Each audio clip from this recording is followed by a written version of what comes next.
أعوذ بالله من الشيطان الرجيم. بسم الله الرحمن الرحيم. اقتربت الساعة وانشق القمر وإن يروا آية يعرضوا ويقولوا سحر مستمر وكذبوا واتبعوا أهواءهم وكل أمر مستقر ولقد جاءهم من الأنباء ما فيه مزدجر حكمة بالغة فما تغني النذر فتول عنهم يوم يدعو الداعي إلى شيء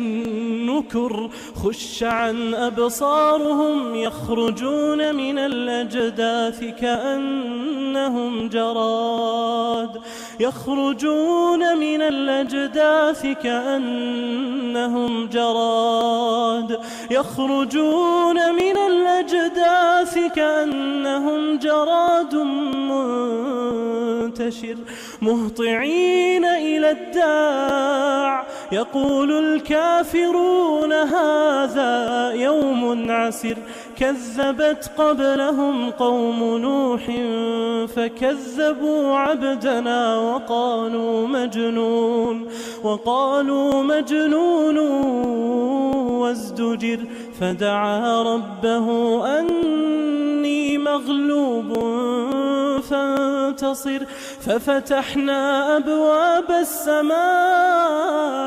بماء منهمر وفجرنا الأرض عيونا فالتقى الماء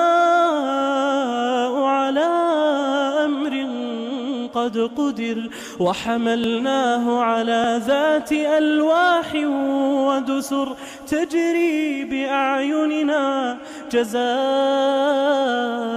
لمن كان كفر ولقد تركناها آية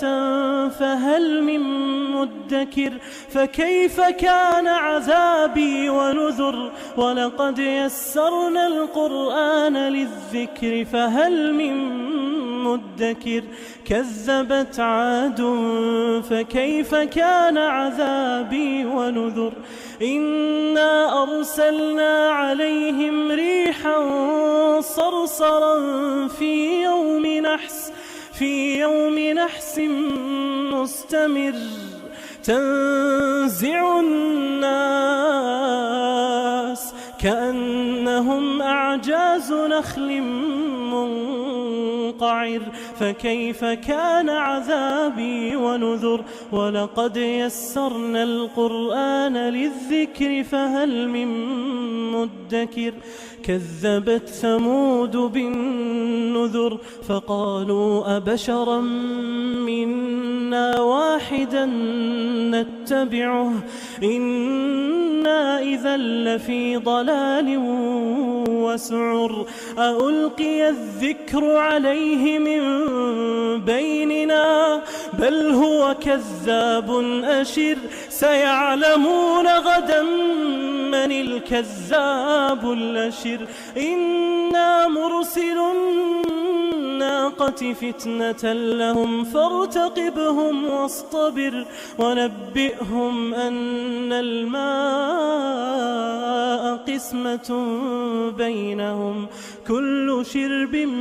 محتضر فنادوا صاحبهم فتعاطى فعقر فكيف كان عذابي ونذر إنا أرسلنا عليهم صيحة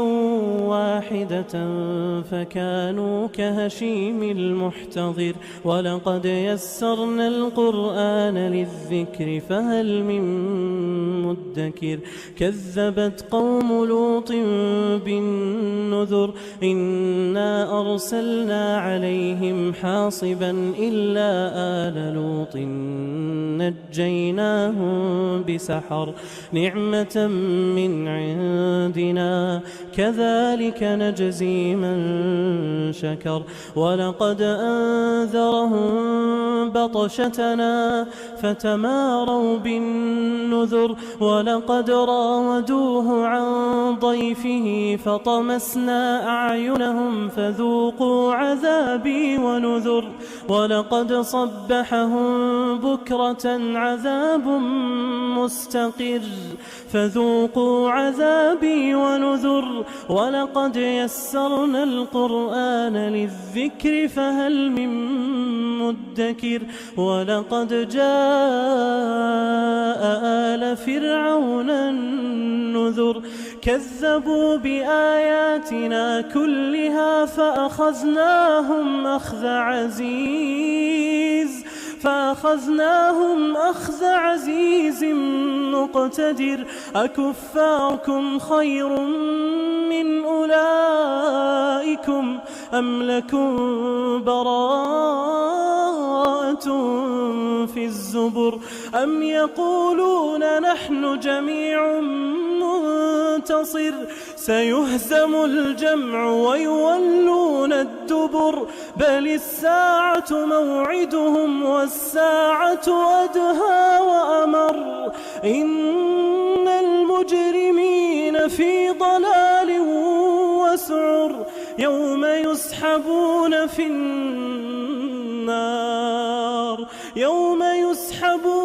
في النار على وجوههم ذوقوا مس سقر إنا كل شيء خلقناه بقدر وما أمرنا إلا واحدة كلمح بالبصر ولقد أهلكنا أشياعكم فهل من مدكر وكل شيء فعلوه في الزبر وكل صغير وكبير مستطر إن المتقين في جنات ونهر في مقعد صدق عند مليك مقتدر.